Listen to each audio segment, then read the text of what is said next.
Good afternoon, Peter. Good afternoon, Dan. How are you doing today? I've just heard that you have returned from, was it La Rochelle? That's the worst pronunciation. No, you can't say La Rochelle. I said on Oh, LinkedIn, guess where we are? Yeah, it was La Rochelle. By the time this goes out, yeah, people may have guessed. So, La Rochelle, history lesson from Chairman Phil Saw yeah. as to how the British Navy loved attacking that port back in the 17th century. So, what a great setting for our final board meeting. Right. Obviously, hopefully there were no attacks going on at the board meeting, and it was all sort of No, no, peace and very friendly. love and goodwill.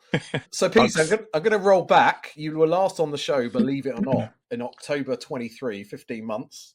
Seems like yesterday. Okay, okay. At that time, we were talking about a recent acquisition that you just announced of Oliver Kinross.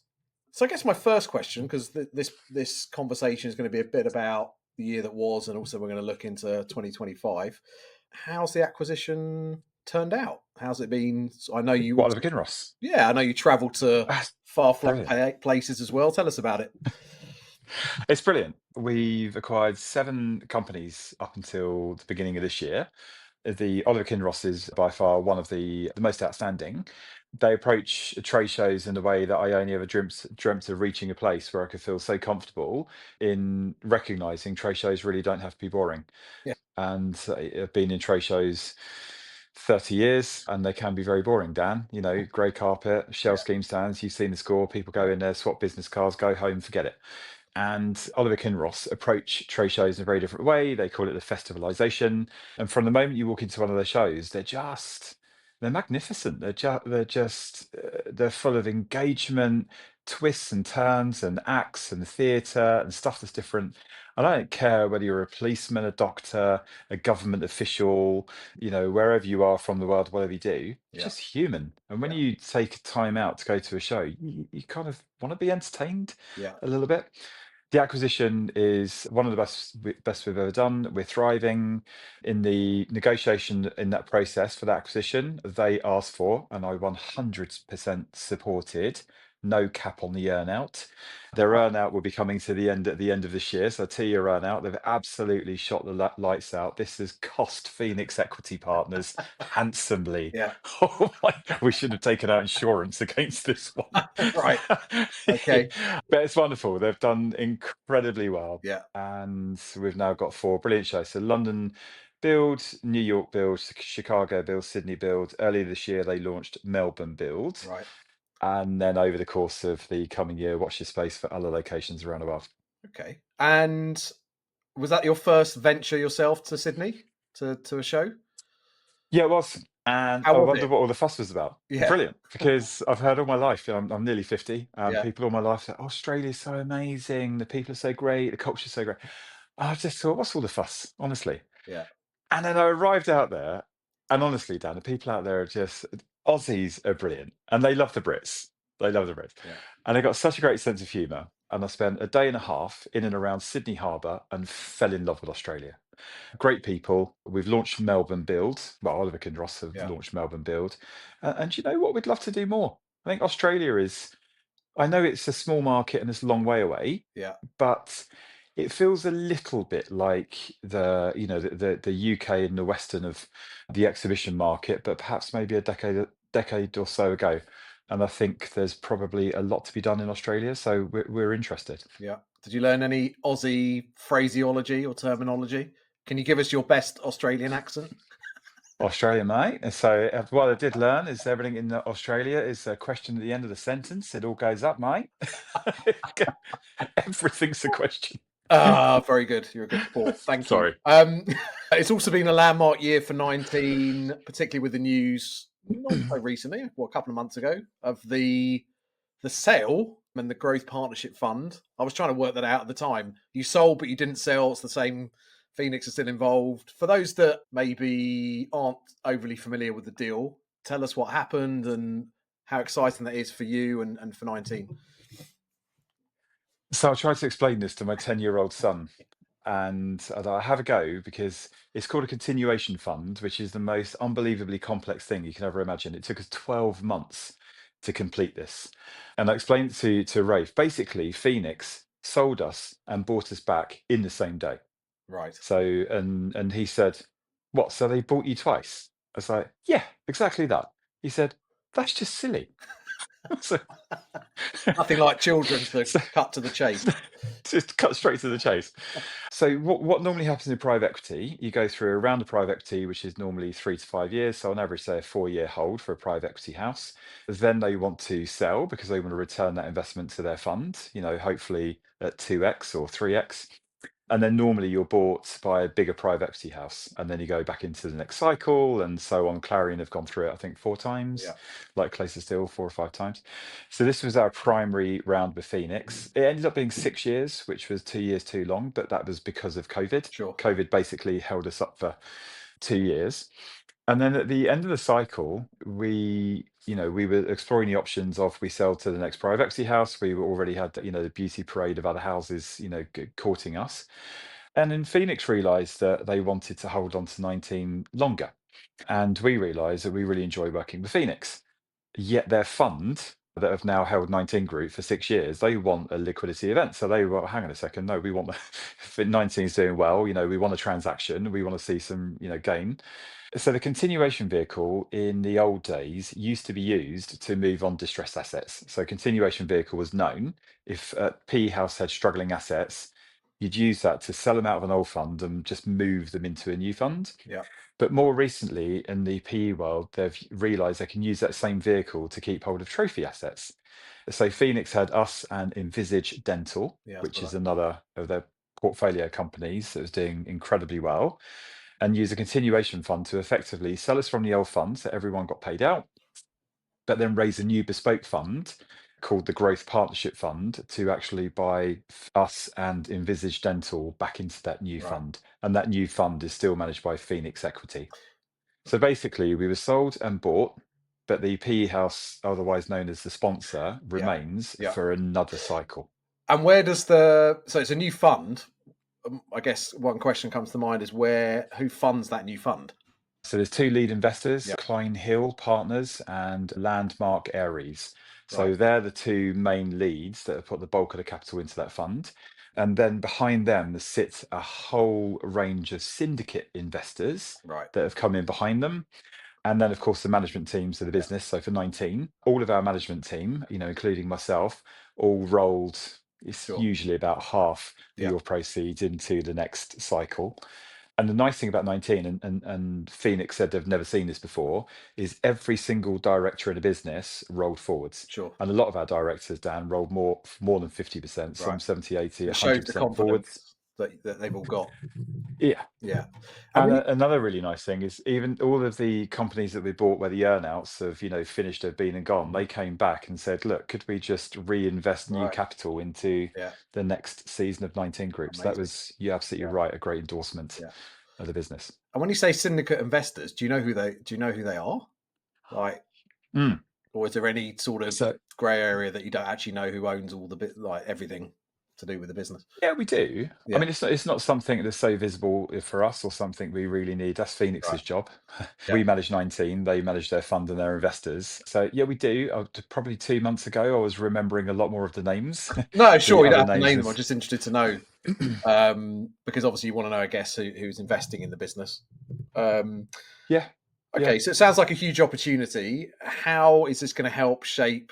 I think you've called it 19 2.0 or the second phase Yeah, or season two. season two. That's the one. Yeah, yeah. How's that going to Well, help you shape it? we were trying to come up with a phraseology that doesn't spook the hell out of your people in 19 group, because when you talk about stuff like end of the cycle, Yeah, yeah, exit, flip, yeah, people go, "Oh Christ, I don't have a job, or I've got to go and work somewhere else." yeah.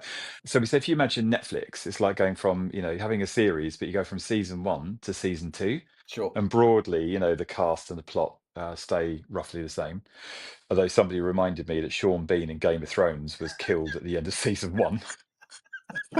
Are you suggesting you're Sean Bean in this scenario? No, and I'm still alive. Okay. um, Yeah. but so going to season two, but it's just there's just a lot more capital behind the business. Sure. So the biggest benefit this gives 19 Group is access to a lot more capital to grow. Right. And that's a really exciting part. And we're scaling super, super quickly and, acquiring. So we've now got via Ares access to a facility that's already there and is available to go and acquire almost to an extent, whatever we want. Yeah. But for us, it has to be really thoughtful and empathetic and synergistic around the existing sectors of 19 to keep a really tight, focused organization. Yes, I was going to say you're still focusing on the same business sectors, but I guess also in different territories, location. Yeah, definitely different Okay. territories. Yeah, so definitely more international. Yeah, Oliver Kinross, hopped us overseas, which is sure. brilliant. Earlier this year, we opened an HQ in Singapore for the Asia Wow. region. We've also got the Oliver Kinross offices in Hong Kong. Mhm. And next year, Dan, watch the space, but we will hopefully be opening an HQ in North America. Wow. Okay. So geographically, that's really Yeah. exciting. And then 19 group is in 6 sectors. So really, really good sectors. You probably recognize them: safety, security, emergency response, tech, manufacturing, energy, infrastructure. We'd like to say around those 6 sectors, but if a seventh sector came up, as long as it's robust characteristics, so is trade, Yeah. resilient in a downturn, even needed during economic crisis like security is, then we would definitely Sure. explore that. There's been lots of talk about Saudi Arabia. Even this week, there was a big conference happening there, and lots of organisers announcing they're going to be launching events in Saudi. Is that somewhere that you see 19 Group going as well? Oh God. So, so I'm about to get sacked. I'm good. This is the moment. Just when I was joking about I survived round one and I'm into season two. Yeah. This is my getting sacked moment. So literally at the board meeting, this came up, yet again as discussion, are we looking at it? Look, 19 is open-minded to any markets where we can grow the business, where there's opportunity. I think in Saudi Arabia, a lot of the opportunity that's there is already gone. A lot of the companies, so Informa have made a big play in Saudi Yeah. Arabia. You can't really go many places in Saudi where Informa haven't already jumped in. They've got the tenancies and they've got the rights to run those shows. We are yet to be convinced for a Western organizer like us that there's a lot of a financial gain to be had from Saudi Arabia. Yeah. It's tricky running shows out there. The infrastructure, the support service is quite tricky. And then finally, Dan, I don't know. Look, some companies would absolutely 100% know we're not going out there because of the human rights Sure. issues, the equality the rights. And for us, all I can say is that 19 Group we're obsessed about our culture. We live by 4 core values that drive us every day, and that's to be kind, it's to be agile, it's to be driven, and it's to be inclusive. And when you look at 19 through an optic of being inclusive, we're very proud of what we've created in the UK, now in Singapore, Hong Kong, and hopefully North America. And probably need a little more convincing in terms of Sure. inclusivity before considering other Yeah. parts of the world where that may not be as obvious a value. Yeah. Makes sense. Thank you. Actually, let's come on to talk about culture. One of the things you've put out a few times, I think, or on socials, is something that keeps you up at night. You said is maintaining the culture as the business grows. I think from 200 to 300 or 400 people. How are you going to go about tackling that challenge? It really does, and it comes up on our board agenda. And I have to say, our chairman, the genius that he is, he often says things that we all sit there and go, "That's a good point, really good point." One of the things I thought we may need. So at the moment, Ruth Creeley is our head of culture, Yeah. and she's brilliant because she knows the business inside out. She's been our group EA for the last 5 years, and for the last couple of years, also helps drive our culture. And as we grow, the Reese only so much, one person. And as we grow, there's only so much we can handle because to be really true to your values, you need to be focused on culture every day. It's a bit like parenting, Dan. It's like every day it's a deliberate, feckless task Yeah. of just, there's our boundaries. Here's the values we live by. Here's the behaviors we want to see. Here's the behaviors we don't. When we see the behaviors we don't, we need to call those out and be very deliberate. When we see brilliant behaviors, we need to, reward that. And we've got our KADI Awards every month, Yeah. and it takes a lot of time. As we grow, how do we maintain that? And one of the debates we had a few months ago is, well, as we go from 3 to 400 people, we need a chief people officer. And Phil sat there and kind of put his face in his hands. He's like, "Oh God, no, we don't," because the chief people officer starts to bring real structure and process to the business, and those people have normally come through a background of HR. So chief people officers have normally come from an HRD background. and start to approach the business in more of an HR driven way. And that starts to take 19, onto a different pathway, which potentially could drift towards corporate. And, I'll say now that 19 has never been corporate. It's not today. And the moment we get any whiff of corporate around 19, I'll be the first to leg it out the door. So we decided we're not going to hire a CPO. Not going to hire a CPO. We're going to carry on as we do and make sure that we give Ruth every bit of support we can and make sure we task the leadership team of 19 Group, which is a dozen of us, that each person is a chief culture officer. It's each of our jobs to lead, to be ambassadors, to be exemplars of our culture and to call each other out and the people in 19 when we see things that, don't match the values of 19. So Sure. it's a bit, Phil might use the word a bit amateur, but sometimes amateur is nice because amateur keeps us real and it keeps us authentic, and sometimes it doesn't always work, Dan. Sometimes things in 19 do go wrong. But when they do go wrong, it just proves we're human, right? Sure. Let's talk about your personal growth as a leader. You've been quite candid again on socials about how you've evolved, specifically over the last couple of years as the company has scaled. Talk to me about this year, how you feel you've changed even more so compared to maybe this time last year. So the differences between this time last year to now is I've gone through a personal growth journey. My yo coach said to me many years ago that in order to lead authentically, you need to understand yourself. And until you really truly understand who you are, it's very difficult to be authentic in your leadership. So I went on a personal journey, used a lady called Tess Cope from the Transformation Agency, who took me through a 12-month journey of, she explained that everyone carries a rucksack of baggage. And it's about kind of unpacking the rucksack, understanding the baggage you carry around with you, and then putting it back in. Because you can't get rid of it. It's always going to be there. But if you can understand it, the next time, it kind of hijacks you, you can understand maybe what's changing your behaviors or holding you back. And that's been incredibly helpful. I think if you asked my team today, very brilliant, Alison Jackson, John Lacey, the exec team and our leadership team, if I'm a brilliant leader, I suspect the answer is no. I'm still annoying on a daily basis, but I'd like to think maybe I'm just a bit better, Dan, Right. than I used to be. Because when you understand yourself personally and you can understand what's driving certain behaviors, it kind of calms down some of this like volatility in your leadership. Sure. And the calmer I can be, the calmer the people around me can start to be. And I do think it is working. Yeah, it certainly seems from the outside looking in, and because you do Oh, share a lot, really? you do share a lot on socials that you have changed and transformed as a leader, and it definitely comes across as authentic. And it's very also interesting and reassuring to hear that you've Oh, sought advice and help and mentorship. And I know Tess; she's been on the show. You kindly introduced me to her a couple of years ago. yeah, yeah, So I think people will see what you've gone through and what you're going through, and I think take that and think, well, that's something that I can do as well. So power to you and credit to you for well, thank sharing you. and being so vulnerable. And I'm sure, especially in the generations that are entering the events industry, they appreciate that more than most. Maybe 30 years ago, yeah, stiff upper lip, you can't, you don't show that sort of vulnerability. But I'm sure your Yeah. staff tell me, I guess they appreciate that. Yeah, thank you, Dan. And again, my CEO coach is not Tess, a guy called David, said to me many years ago to one of the most powerful things you can do as a leader is to show vulnerability.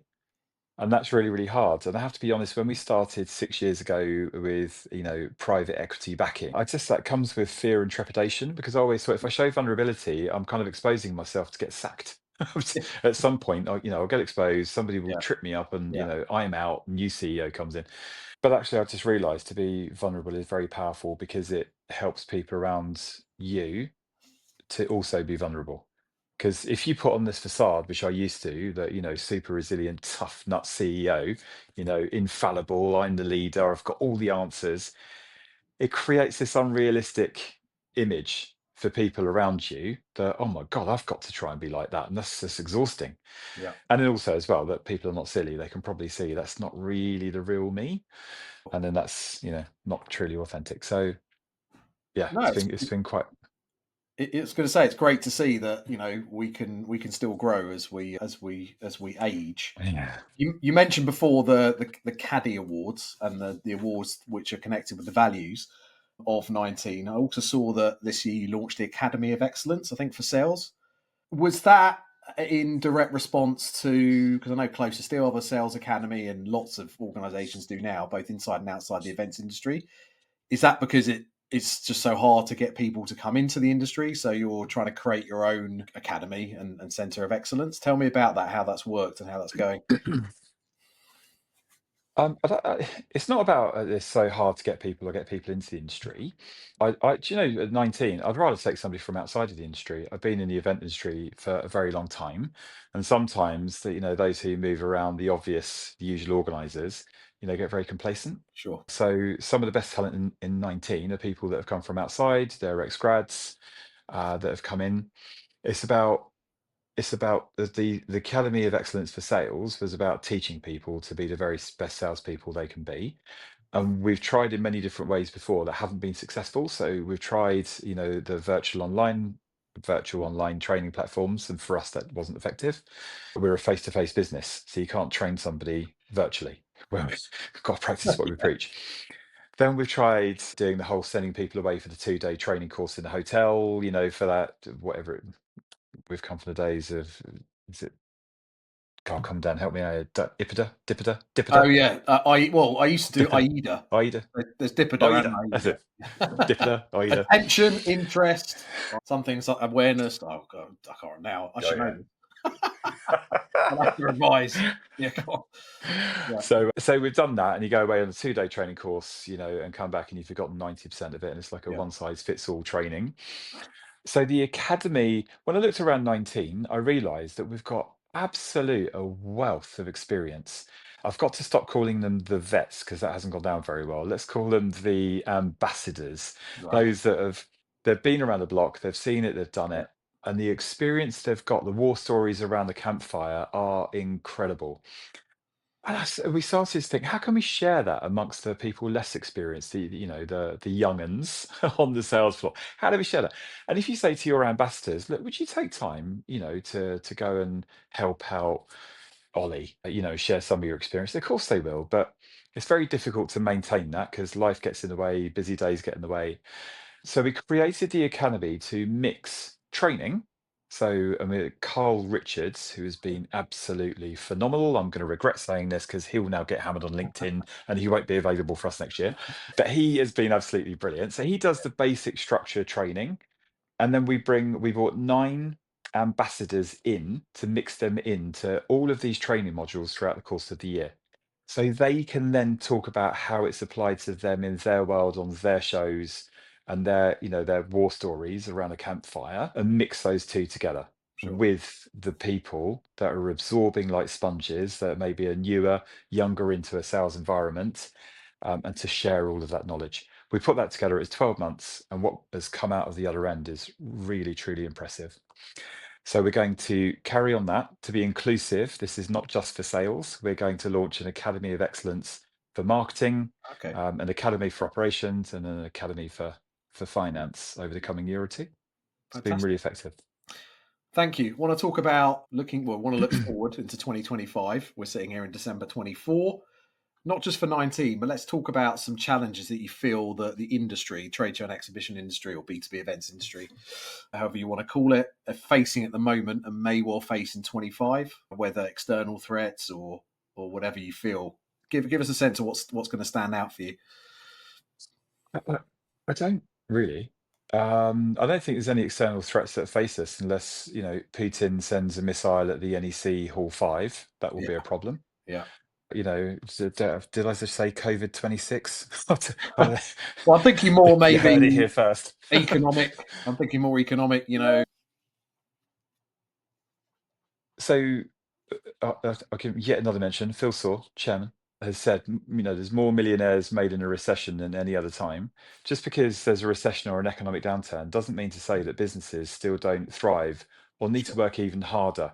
So in economic downturns, it's very easy, and I've starred in this movie before, where people get into this kind of movement. Well, it's an economic downturn, so things are going to be harder. So probably shows will suffer, and we'll get less visitors, and people won't travel, and budgets will be low. And everyone is self-perpetuating, gets themselves into this.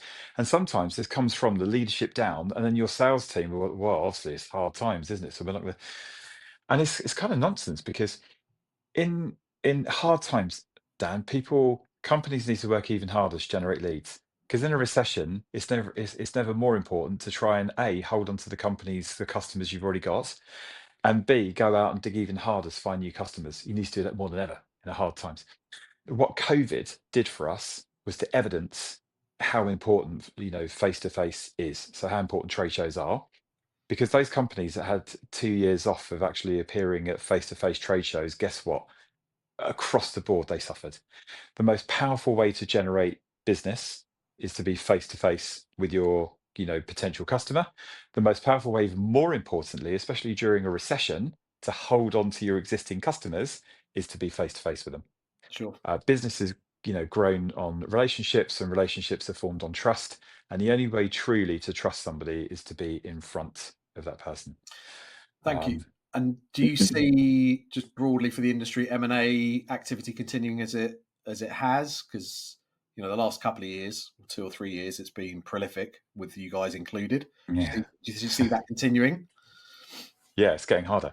There's definitely Yeah, there's more people out there buying. It's a double-edged sword, this one, because on one side of the coin, that's really great news. There's been so much M&A. There are now so many buyers out there. There's more private equity backed organizers.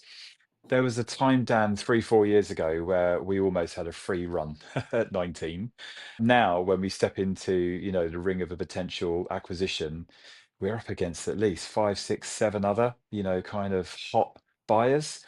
And that's great because it shows the interest. Because when you've got that amount of investment and private equity all trying to get into this market, and they still are, I mean, it's yeah, hotter than ever at the moment. It shows that, hey, guess what? Face to face has proven itself as the most powerful platform. Everyone wants it. So what that does for 19 is does make it a lot more competitive to try and acquire assets. And I think that does, drive multiples up and values of businesses up. And I think, Dan, that's where culture becomes even more important because so we're in we're in a competitive process at the moment for something that's quite big and quite exciting. yeah. And I would probably think from next year there'll be at least another 6 or 7 big bidders in this, big bidders with more horsepower than 19. And I've already said to the founders, I highly suspect we will get outbid. I've got no doubt that somebody would love to give fingers up to 19, stick another turn or two on a multiple just to knock us out of the process. Yeah. But I believe, well, we all believe, 19, that our strongest differentiating USP is our culture. Because if that target is coming into your business or if there's an earn out for a couple of years, they've got to be able to work with their new partners. And that's where if you look at 19 and feel the culture of 19 and look at the way we operate, that's where I feel we can compete against Sure. anyone, even someone with far bigger punching power than us. Okay. Watch this space on that. Yeah. 2025, if I'm not mistaken, you're going to turn 50. Is that right? Yeah. Yeah. The big 50. How do you feel as you approach that milestone? Does it bring any sort of new perspectives or goals, do you think? I'm okay. I mean, just physically, everything that's attached to me hurts. That's that's what I've noticed. And when I get out of bed in the morning, it takes, 6 or 7 steps to try and straighten up. So that definitely in the cold weather and Yeah. aching a little bit more. But no, mentally, I feel mentally in the best place I've ever felt. And that's because I've been super lucky to be surrounded by amazing people at 19, patient people at 19. I've been on a personal journey with Tess Cope. I've got CEO coach David. Yeah. And we've got really, really strong supportive investors behind us. And we put all of that together with an organization that's culture driven. And I'm not going to lie to you, we're having the absolute time of our life. I get up every morning and I'm genuinely excited and can't Yeah. wait to get going for another day. And I haven't always had that because I used to Yeah. launch and build and sell my own businesses. And as a small operator, that's always incredibly stressful, living off credit cards. Sure. And the first few years of trying to build 19 and trying to be something that I wasn't was also actually very Yeah. stressful. But no, now at 50, yeah, I wish I could have felt this way when I was 40, apart from the aching. Okay. Right. We're now going to turn our attention to Christmas. Peter Jones's Christmas. I'm going to steal your. I can't remember what you call it. The 60-second. What do you call Gone it? in 60 seconds. Gone Gone in in 60 60 seconds. seconds. I've got GI6. I've got some questions lined up. We're going to obviously do this virtually. I haven't got your red buzzer thing. So I'm gonna add a countdown clock, and then we're gonna start. All right, ready? Okay. Hold on a second, and we're off. Right, real tree or artificial tree? Artificial. White or dark meat from the turkey? White, as long as you've got lots of gravy. Giving presents or receiving presents? Giving presents. Christmas pudding or mince pies? Christmas pudding. A star or an angel on top of the tree, if you've An got one. angel. Got to be an angel. Home Alone or Elf, the movie? Home Alone. Mince pies or Christmas cake? Christmas cake. Matching Christmas pajamas, yes or no? Yes. Carol singers, love them or hate them? Both. Open presents one at a time or all at once? One at a time. Get up early on Christmas morning or sleep in? Yes, because I do the cooking. Go and watch a pantomime or would you prefer to watch a movie? Ooh, movie. Santa Claus or Father Christmas? Santa Claus. And Michael Bublé or Mariah Carey? Michael. No, Kerry. So I did the second one. B. Right. I might start a new tradition and do that with all the Thank you. organisers. Thank you for being such a good sport, Peter. It's always a pleasure. Not to be disparaging to my other guests, but I've saved definitely one of the best to last for this year, 2024. You are too Um, kind. You are we too wish kind, Dan. you Thank you. the very best in 25. And as I said before, it's really refreshing to see you personally on the journey that you're on, and I'm sure other people see it as well. So keep putting yourself out there because people do notice Oh, it and they respect it. And thank you. power to your elbow. And I don't know when your birthday is, but do what I did: climb a mountain. That's midlife crisis stuff, isn't it? So birthday's in April, but I would say this, Dan, and I'm always willing as well to help others. So for others that are launching businesses, that are selling their businesses, that are going through potential investment or private equity, is I'm always willing to help and share experiences. So I'm here for anyone that wants to reach out. It's Oh, a and pleasure I've to help. also thank you, and also forgot you're part of this culture summit, aren't you? Alongside Tess Jones in I January. am. Tell Yes. us- So that's coming up in January. It's going to be a 2-hour summit where, with Tess, we are going to explain all things culture and how I think we quoted with Tess, culture eats strategy for breakfast, lunch, and dinner. And this is my CEO coach, David, said to me 4 or 5 years ago, if you focus on culture first, the numbers look after themselves. And that sounds like a really easy, cliche thing to say, but it's genuinely mapped out to be true. If you focus on culture and you create an environment where people genuinely feel they can be themselves, and each person in your organization can bring another 3, 4, 5% of their own A game to the business, times by 100, 200, 400, it's incredible possibilities that create. So we're going to, Tess would probably use the words, unpack that a Right. little bit more. Yeah. Okay. Excellent. I'll put a link in the comments when I put this Thank out. you, Peter, Dan. Thank thank you. you so much. Okay, Dan, thank you. And thank you to the support of the entire event industry for creating such a wonderful community to be in. Thank you. Okay.